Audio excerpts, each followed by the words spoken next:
Okay, guys, welcome back. We are talking about business ethics once again.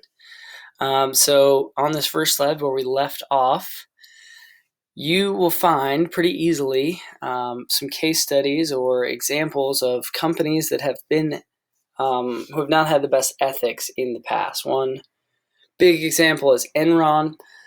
Basically, managers or people of power within that business were taking company money or were leading everyone to believe that things were going well with their business when they knew it was going to fail. And so you'll see examples like that in the past. That is one thing I want you to do today is go online and find some example of a business that has been unethical. Okay, and obviously they got caught. So something besides Enron, and just briefly share what happened.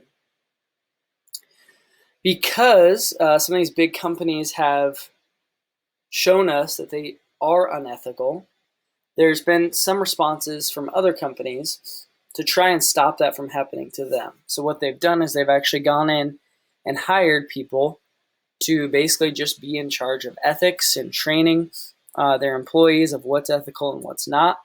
And the whole goal there is to make sure that the workers are trained and to keep everyone within the company to hold them to the ethics standards that they wish to have. So what you'll see in companies to help with this is a code of ethics.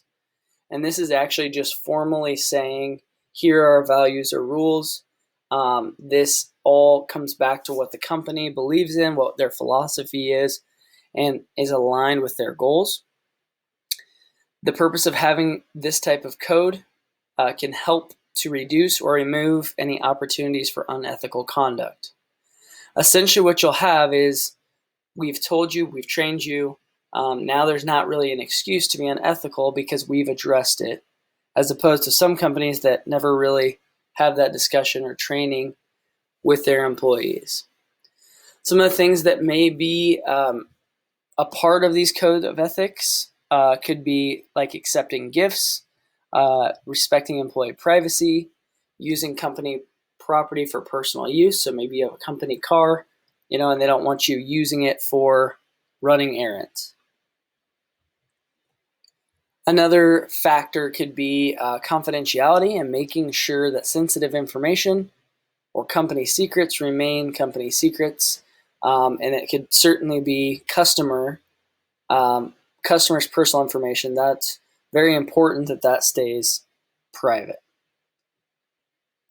How are these communicated with employees? Well, there may be meetings, there may be presentations, maybe emails, could actually be posters like in a workroom of just some reminders of how to behave or what's okay and what's not okay.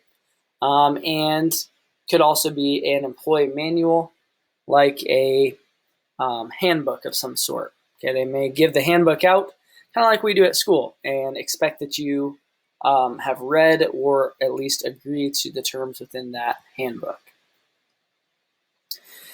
Then, just like any rule, when we put a rule in place, we always have to kind of think about what we would do if that rule is broken. So companies will have a plan for that as well. And you want to see this code of ethics, be signed off on by the top level people within the company. They're the ones that are saying this is the tone for the company, and we expect everyone below us to live up to that expectation. All right, finally, the issue of ethics often arises when it's not clear whether a particular action is legal or illegal. Keep in mind, it doesn't necessarily, if it's a law, it's not really about ethics at that point. Okay, that's something that's even more obvious than ethics of what's right and wrong. Ethics is a little bit more of a gray area where you may not be 100% certain what's right or wrong. You usually have a gut instinct, but if you decide to make that unethical choice, it's not always going to mean that you get arrested and go to jail, but it certainly will have other consequences.